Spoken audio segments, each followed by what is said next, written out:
What up? My name's Lone Wolfe, and I'm here to do the 3x3 with Sauceless Entertainment. Let's get it.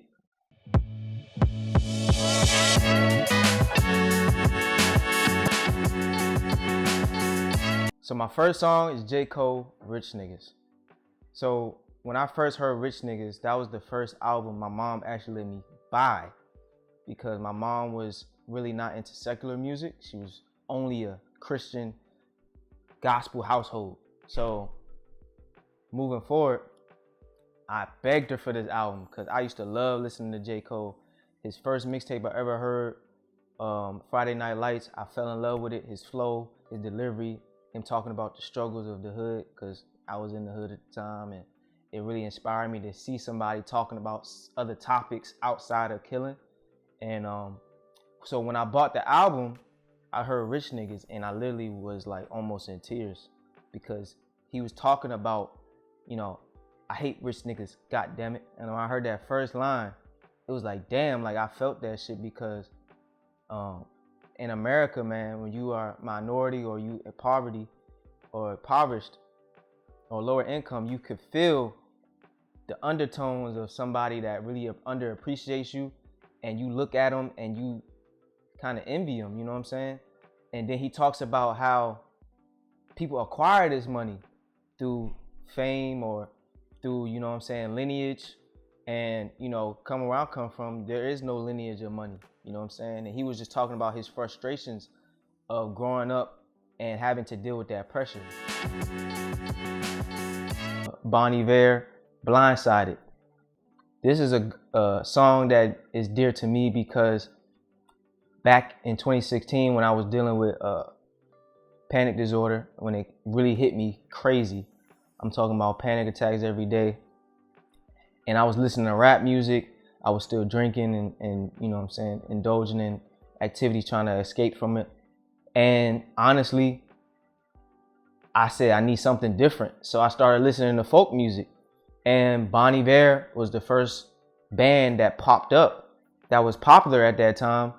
And this is their first ever album they dropped, was Forever Emma.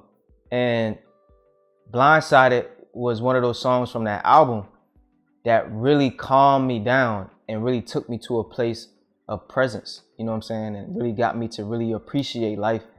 And even though I was going through something mentally at that time, it helped calm me down and center me. And for a song to do that, I thought was very powerful, because it wasn't just about how it made you feel. It was about, okay, how can it actually bring me back down to a sense of presence? So that was like a spiritual thing with that song. Third song, Kirk Franklin, Melodies from Heaven. Memories of this song go back to when I was probably 6, driving in the car with my mom, and she would blast Kirk Franklin every time we got in the car. That was her favorite gospel artist, that and Donnie McClurkin. But Kirk Franklin always related to me more because I liked his story. And he did more about the story of being an artist instead of just trying to, be the typical gospel church tambourine singer and composer. He went on the fact of being just actual artist and showing musicianship. And I really respected that, because he was like, okay, I could be a musician and still praise God. And then when I heard Melodies from Heaven, the writing in it, because I love writing and lyrics. I'm a lyricist. So the writing in that song was so poetic to me. It sounded like Proverbs. When I read Proverbs growing up, because I was a Bible boy, I grew up in the church. So that reminded me of Proverbs, and it was like, yo, this is beautiful. Like, this was the first time I heard a gospel song that was beautiful. And it touched me in a way where it stuck with me to this day. I play Melodies from Heaven almost every morning. And that came out in the 90s, like late 90s, you know what I'm saying? And the memories I had with my mom, it always brings me back to good memories of driving in the car with her. And I felt at peace as a child.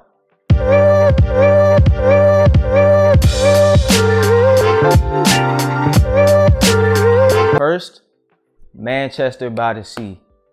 When I'm telling you, I'm getting emotional thinking about this movie. This movie is a recent movie. It's not a nostalgia movie, but it is a movie that really made me want to screenwrite. When I was in school, I wanted to be in media. So I studied, communications and graduated with communications, but I didn't really know which way I wanted to go with media. I was a musician, but in school, I also wanted to do media. I always was into TV and film. And when I watched Manchester by the Sea, the screenwriting was so powerful and the story was so compelling. It felt like I was watching a novel unraveling in front of my face. And that's when it grasped my attention that I want to make something like that, which made me go into writing a screenplay. And I actually won an award, my first screenplay at my school. And that was really powerful for me because that movie, I love books and I love reading.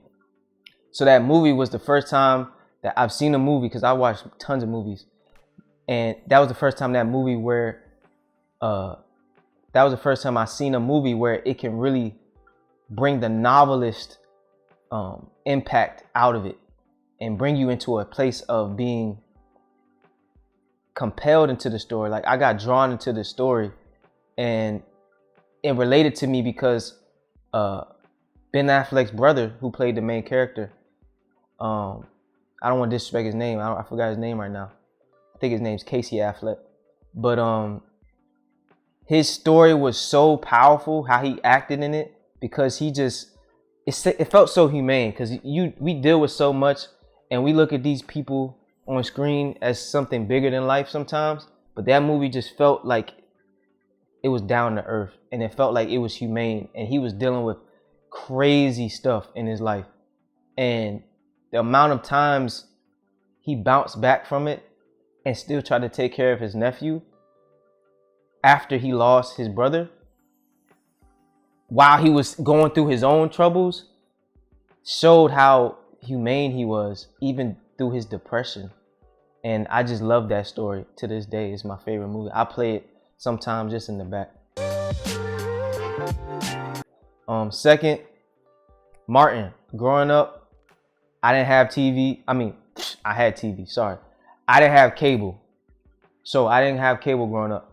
So my mom would buy, old VHS tapes or recorded programs on VCR tapes.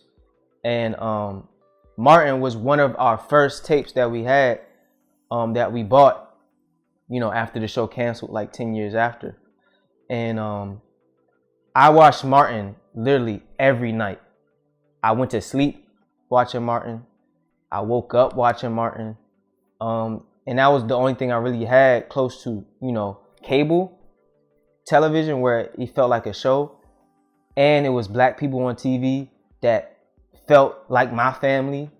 And the laughter I got from it, the joy I got from that show, always brought me to a place of serenity for some odd reason. I felt homey watching Martin. I know a lot of black 90s babies can attain to that. And Martin will always be close to my heart, because during a time where, I had back then it was only probably 50 channels on just public television. When there was nothing to watch, I could just pop in Martin and I knew I'd be okay. My third show was The Office.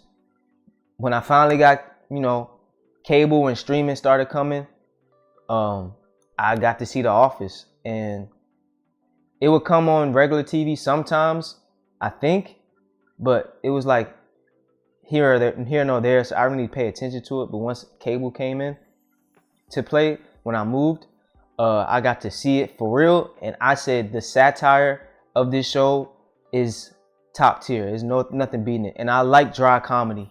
Dry comedy is funny than people implementing them fake, laugh effects.